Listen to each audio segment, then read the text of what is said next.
उसकी उम्र सिर्फ 8 साल की थी और इस छोटी सी उम्र में वो पूरी दुनिया में जाना जाने लगा। ऐसा नहीं है कि उसने बहुत अच्छा काम किया था, बल्कि उसने अपराध की दुनिया में एक ऐसा काम किया था जिसकी उम्मीद बड़े से बड़ा अपराधी भी नहीं करता। वो सबसे कम उम्र का सीरियल किलर बना।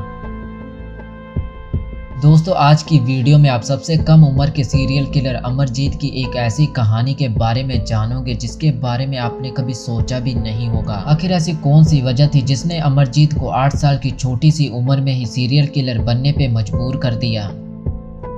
बिहार के मसूरी गांव में एक दिहाड़ी मजदूर रहता था, जिसके परिवार में उसकी पत्नी के अलावा एक दूध पीती बच्ची और एक 7 साल का लड़का था। परिवार की आर्थिक स्थिति बहुत ही ज्यादा खराब थी। ये आदमी दिहाड़ी मजदूर करके अपने परिवार को पालता था। उसी के परिवार के बगल में उसके भाई का परिवार भी रहा करता था और उसके परिवार में साल 2006 में एक ऐसी घटना घटी जिसके बारे में किसी ने सपने में भी नहीं सोचा था। इनकी 6 साल की बच्ची अचानक गायब हो गई। गाँव में सभी लोग ये जानते थे कि उनकी बच्ची कहां गायब हुई है, लेकिन फिर भी उन्होंने पुलिस कंप्लेंट नहीं की। इस घटना के 6 महीने बाद इसी परिवार की एक और 8 साल की बच्ची गायब हो गई। लेकिन इस बार भी ये परिवार पुलिस के पास नहीं गया, लेकिन गांव में सभी को खबर हो गई थी। गांव के सभी लोगों के अंदर दहशत पैदा हो गई थी। वो अपने बच्चों की सुरक्षा को लेकर चिंता करने लगे। इस घटना के 3 महीने बाद एक और घटना घटी। इसी गाँव की 3 महीने की एक और दूध पीती बच्ची गायब हो गई। जिस परिवार के 2 बच्चे गायब हुए थे, उसी परिवार के बगल में चुनचुन देवी नाम की एक महिला रहती थी।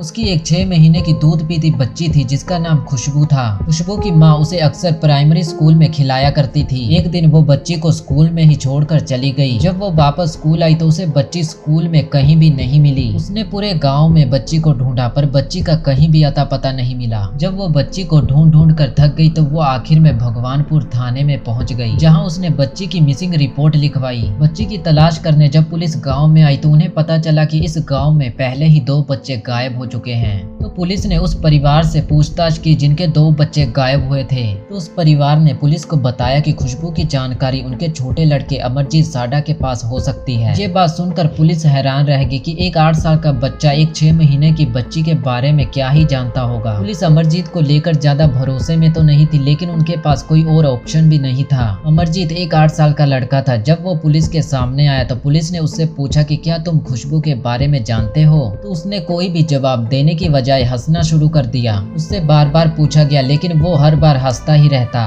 पर उस बच्चे ने कोई भी जवाब नहीं दिया। आखिर में पुलिस को ये लगा कि वो अपना समय खराब कर रही है, पर आखिर में अमरजीत बोल ही पड़ा। उसने पुलिस को कहा कि अगर तुम मुझे बिस्किट लाकर दोगे तो मैं तुम्हें सब बताऊंगा। पुलिस वालों ने उसे बिस्किट लाकर दिया, जिसके बाद बिस्किट को खाते हुए उसने पुलिस वालों को बताया कि खुशबू को उसने मारकर सुला दिया, जिसे सुनकर पुलिस वाले हैरान रह गए। पर पुलिस वालों को लगा कि शायद ये बच्चा मजाक कर रहा है। फिर पुलिस वालों ने उससे पूछा कि तुमने खुशबू को मारकर कहां सुलाया? पुलिस वालों को साथ लेकर वो एक जगह की ओर चल पड़ा। वो प्राइमरी स्कूल से थोड़ी दूर झाड़ियों की ओर पुलिस को ले गया। वहाँ पे एक छोटा सा गड्ढा मौजूद था जिसे झाड़ियों और पत्तियों से ढका हुआ था। जैसे ही उस गड्ढे के ऊपर से झाड़ियों और पत्तियों को हटाया गया तो वहाँ खुशबू की लाश मिली। अब जाकर पुलिस को ये पता चला कि जिसकी मदद से वो हत्यारे को ढूंढने की कोशिश कर रहे थे वही लड़का हत्यारा निकला। पुलिस अमरजीत को लेकर थाने चली गई। वहां ले जाने के बाद उन्होंने अमरजीत से पूछा कि तुमने खुशबू को कैसे मारा? उसने पुलिस को बताया कि वो खुशबू को उठाकर गांव के बाहर एक सुनसान जगह पे ले गया, जहां उसने खुशबू का गला दबाकर उसको मार दिया। उसके बाद उसने खुशबू को गड्ढे में दबाया और वहां से भाग गया। इसके बाद पुलिस ने उसी गाँव के 2 और बच्चे जो गायब हुए थे उनके बारे में अमरजीत से पूछा, जिनमें से एक उसके चाचा की बेटी और एक उसकी खुद की बहन थी। सवाल को सुनकर वो फिर से पुलिस वालों की ओर देखकर हंसने लगा। उसने पुलिस वालों को कहा कि मुझे और बिस्किट लाकर दो, तब मैं बताऊंगा। पुलिस वालों ने उसे बिस्किट लाकर दिया। बिस्किट खाने के बाद उसने पुलिस वालों को आगे की कहानी सुनाई। उसने बताया कि उसने एक अपनी सगी बहन और एक चचेरी बहन को भी मारा है। ये सब सुनकर पूरा थाना सुन हो गया। कोई सोच भी नहीं सकता था कि एक 8 साल का लड़का ऐसे लगातार हत्याएं कर सकता है। इसके बाद अमरजीत के माँ बाप और उसके चाचा को थाने बुलाया गया। उन लोगों ने पुलिस को बताया कि उन्हें पहले ही मालूम था कि अमरजीत ने ही उनके परिवार की बच्चियों को मारा है। बच्चियों के गायब होने के बाद जब उन्होंने अमरजीत से पूछा तो अमरजीत ने उन्हें सब बता दिया था।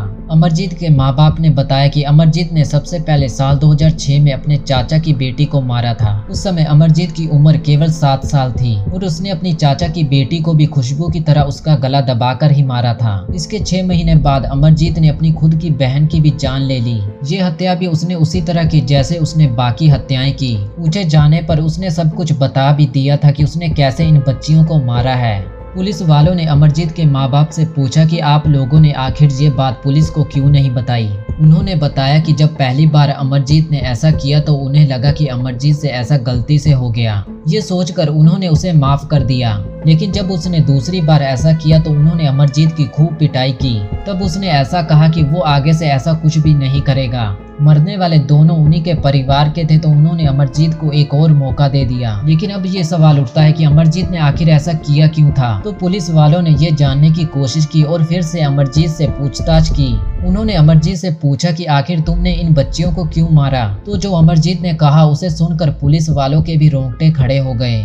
अमरजीत ने कहा कि मुझे लोगों को मारने में मजा आता है। अमरजीत के मुंह से ये सब सुनने के बाद पुलिस वालों को ये तो भरोसा हो गया कि अमरजीत कोई नॉर्मल लड़का नहीं है। अमरजीत किसी न किसी मानसिक रोग से पीड़ित है। इसके बाद पुलिस वालों ने अमरजीत के कई चेकअप करवाए और अमरजीत का चेकअप होने के बाद ये पता चला कि अमरजीत कंडक्ट डिसऑर्डर नाम की एक डिजीज से पीड़ित है, जिसमें मरीज को दूसरों को तकलीफ देने में मजा आता है। इसके बाद अमरजीत को अदालत में पेश किया गया जहाँ उस पे केस चला। लेकिन भारतीय कानून के हिसाब से अमरजीत को अपराधियों के साथ रखा जा सकता था और ना ही उसे 3 साल से ज्यादा की सजा दी जा सकती थी। इसीलिए उसे बाल सुधार गृह में भेज दिया गया। लेकिन 3 साल बाद भी उसे रिहा नहीं किया गया। उसके 18 साल होने तक उसे डॉक्टरों की निगरानी में रखा गया। अमरजीत का जन्म साल 1998 में हुआ। इस हिसाब से साल 2016 में अमरजीत 18 साल का हो गया होगा और अब उसे आजाद भी कर दिया गया होगा। आज भी पूरी दुनिया में अमरजीत का नाम सबसे छोटे सीरियल किलर के तौर पे जाना जाता है। आज की साइको वीडियो में इतना ही। मिलते हैं अगली वीडियो में, तब तक के लिए गुड बाय।